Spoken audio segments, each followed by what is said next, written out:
We knew very early on we wanted to do a short that didn't look like CG animation. Finding a compromise in terms of style took a certain time.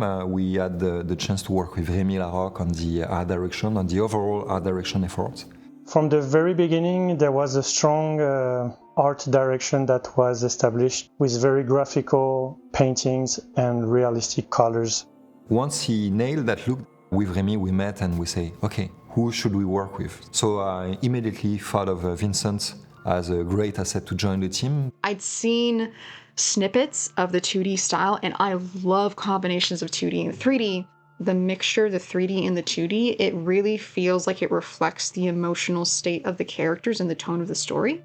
But there's kind of that realism and grittiness to it. So it's like the painterly look and the stylized look combined with some of that realism to bring that grounded feeling to the film. If it had just been standard CG characters, the look would have been pretty boring, but the layer of final quality that he brought to it with the painterly effect on top of everything, it adds a whole new life to it.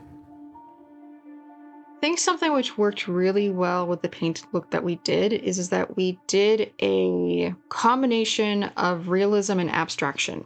And we adjusted the level of abstraction and detail depending on where the focal point is and depending on the depth of field of what we're focusing on. As we get further away from the focal point, or if it's more like in the background, things start to get more abstract. We're starting to use more abstract shapes. And then as we get closer to the details in the focal area, you'll see, okay, we're starting to put more specific details in there. We're starting to put more of like, the fuzzes on, the dad's jacket or like on the mom's hospital blanket. We got a very refined look, but the workflow and the tools that we used were actually pretty lean.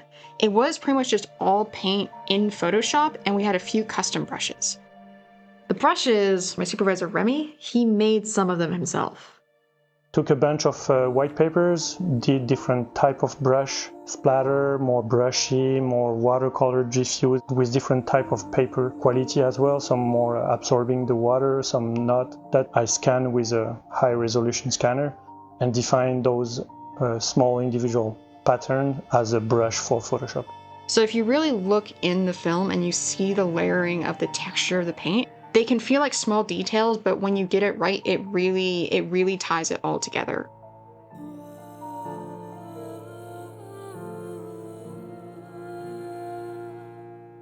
Modeling-wise, the concept was really interesting. The character design, quite angular, almost superhero in terms of proportions, so like really tall, slim characters. I think this was fairly challenging to create characters which are stylized but also can act in a really subtle way. There was also some concept about it's a disease that doesn't really exist in the world that we live in. So there's some device and medical procedure that doesn't exist as well. So we created a visual version of this illness that is taking over her body.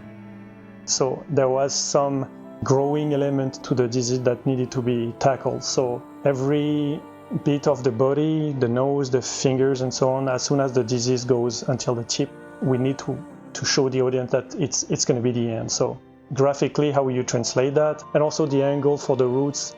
We didn't want to have that too smooth, that will feel like noodles. We want to have that something that is more organic. We did countless versions of those ones until we nailed the look.